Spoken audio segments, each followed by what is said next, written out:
السلام عليكم اخواني اخواتي، مرحبا بكم معنا في هذا الفيديو ا بي سي تي في لتعلم الصلاة وتقنيه الخياطه. اليوم ان شاء الله غادي نشارك معكم خياطه ديال جلابه ديال النساء الاخوان. بلديه تبعوا معايا الشرح من الاول حتى الاخير باش تفهموا كل شيء في التفاصيل. على بركه الله نبداو الخياطه. السلام عليكم الاخوه والاخوات. دابا ان شاء الله يا اخوان غادي نخدموا الطوق هو الاول ديال الجلابه.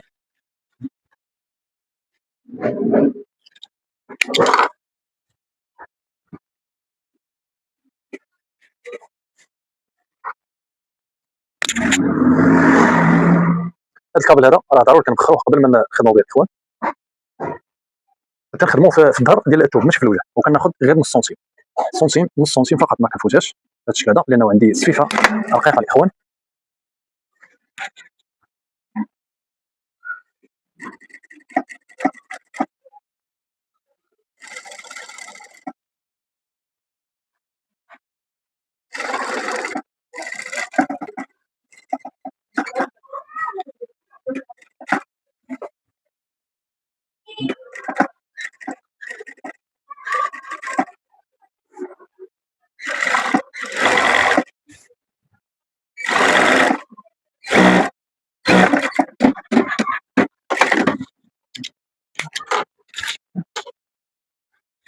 من بعد كندير واحد الكرانه خفيفه هنايا الخوت،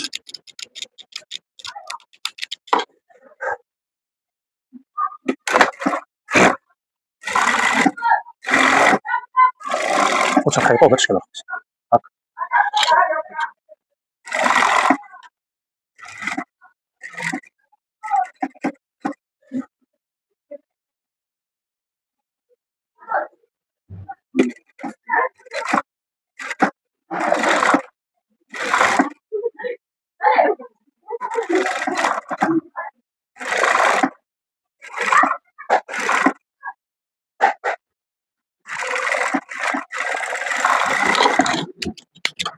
دابا غادي نجيب السفيفه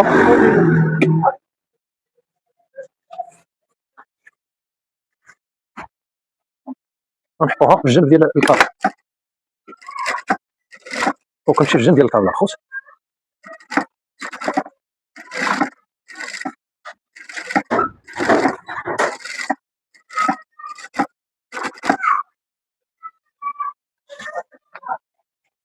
السفيفه كنحاول ندخلها شي شويه، وكنجبد الثوب من التحت باش ما تجينيش السفيفه مزيره. في الدور هنايا كنجيبوا هاد السفيفه هذه، اما كتجيبوها دايره اولا كتجيبوها مقنته. الاخوان حنا الاخوان غادي نحاولوا نخدموها دايره بهذا الشكل هذا، كنحاولوا ندخلوا اللومبي مزيان فيها بهذا الشكل هذا، وكندور غير بشويه باش كتجيني الدوره نقيه هكا.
كنخدمو كنشدها بيديا باش ما تزهقش ليا الدوره، باش كتجيني مقاده اخوت.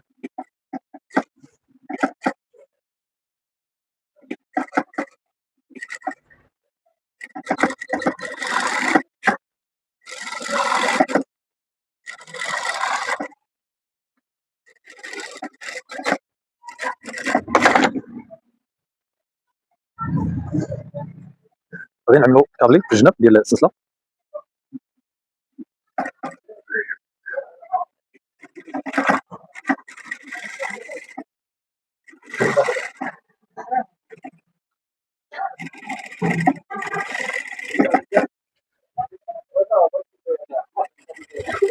كنمشي في الحرف ديال السفيفه، بغيت نقول السفيفه الاخوان.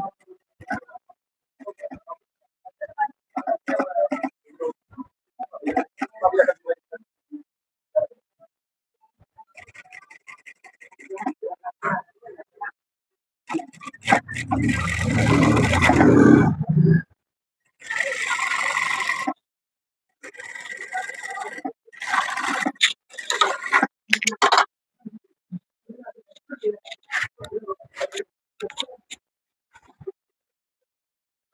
الخوت. الدورة هذه تكون بهذا الشكل هذا، تكون مفين يا الاخوان. شو انتظرونا في الفيديو القادم ان شاء الله باش نكمل معكم خياطه ديال الجلابه. والسلام عليكم.